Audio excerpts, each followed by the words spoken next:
By the time of Jesus, ancient wisdom was spread widely.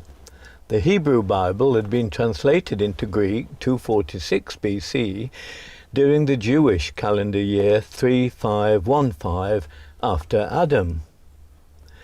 Many people see the Old and New Testament Bible as a book with a beginning and an end. However, it is really a library of the whole gamut of the Western psyche explored during the 5,500 years of its compilation. That long, 5,500, it's the oldest book in the world.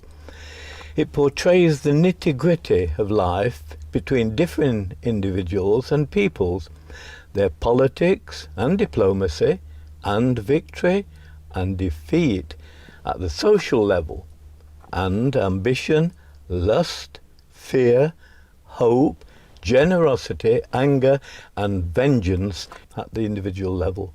All this against the background of a people who identify with a particular God. That's the Jewish people, of course. In this talk, I will draw on quotations from Proverbs, Matthew, and St. Paul to show how the wisdom of Proverbs links with the wisdom of Jesus and the wisdom collated in more recent years under the heading of psychology. This being a term derived from the Greek psyche, as meaning the principle of spiritual and emotional life of the soul, spirit and mind. It is apparent that Jesus and others had access to sources of knowledge equal to that of the established religious authorities of his time. He debated with them in the temple. It is also clear that the observational and deductive wisdom in use by Christian psychologists today has added to the lexicon of the old wisdoms in diagnosing the root causes of many mental problems troubling people in the past and people today. Take a common problem, all ages. People start acting in ways detrimental to an individual or to others. Then detestation and hate enter the scene. What to do? The New English Bible version of Proverbs 25:20-21 reads, "If your enemy is hungry, give him bread to eat. If he is thirsty, give him water to drink. So you will heap glowing coals of fire on his head, and the Lord will reward you." Treating an enemy as you would a friend will bring rewards from the Lord. Likewise, Romans 12:20-21, "If thine enemy hunger, feed him. If he thirsts, give him drink. For in so doing thou shalt heap coals of fire on his head." Paul goes on, "Be not overcome with evil, but overcome evil with good." Paul is saying, do not let anger rule your hearts, and reminding them that vengeance is mine, saith the Lord. Like the writer of the proverb, he also understands that the normal behavior of the time is eye for an eye, like for like. So vengeance becomes yours. Proverbs, Paul, and Jesus all agree that evil will be dealt with by God. Paul says, "Recompense to no man evil for evil. Be not overcome by evil, but overcome evil by good." And Jesus, Matthew 5:43-48, "Ye have heard it said, Thou shalt love thy neighbour and hate thine enemy. But I say, love your enemies, bless them that curse you, do good to them that hate you, and pray for them which despitefully use you and persecute you, that ye may be the children of your Father which in heaven." It is not possible to read the Bible without seeing images of ourselves as characters in this universal theatre of life from Adam onwards. We all seek wisdom, all seek the pursuit of knowledge, and look for a purpose to our creation.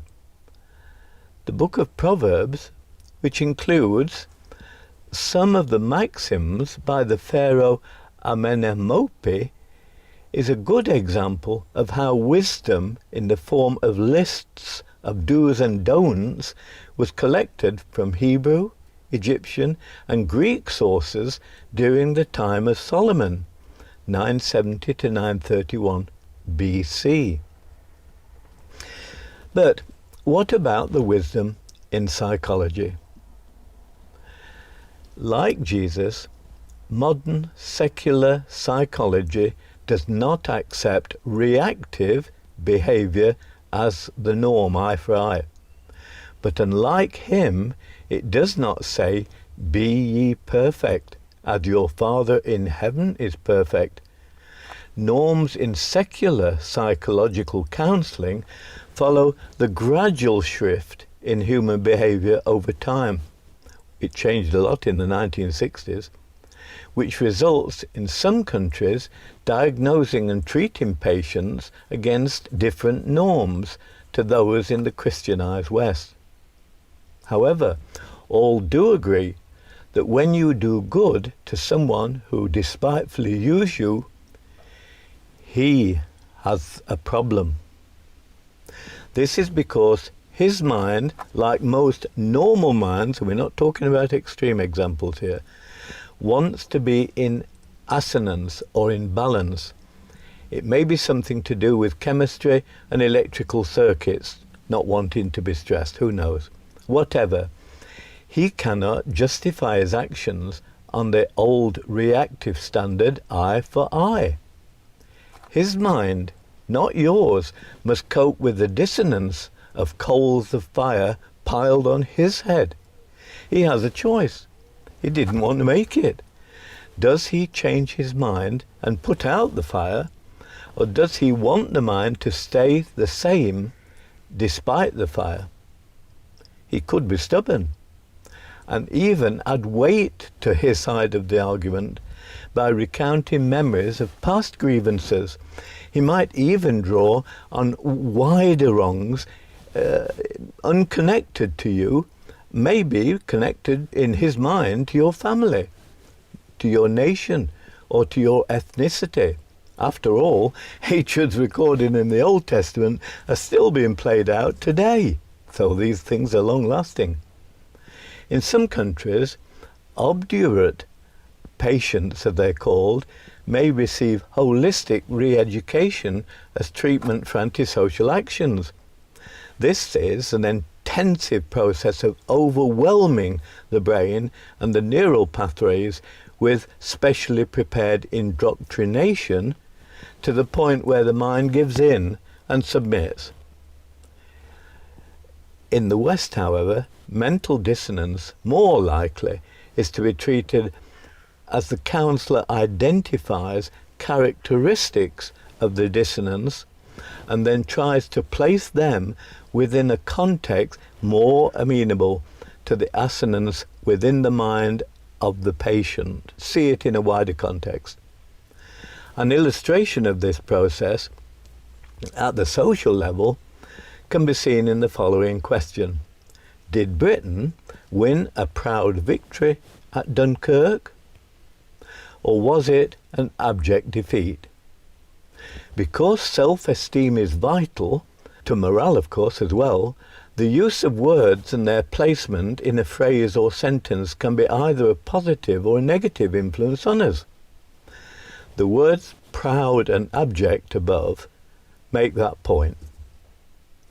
Churchill knew it, Jesus knew it, and psychologists are wisely adept in their use words. The Christian counsellor does, however, have an element missing from the toolkit of the secular colleague. This is the immutable and absolute standard norm that does not drift from one generation to the next.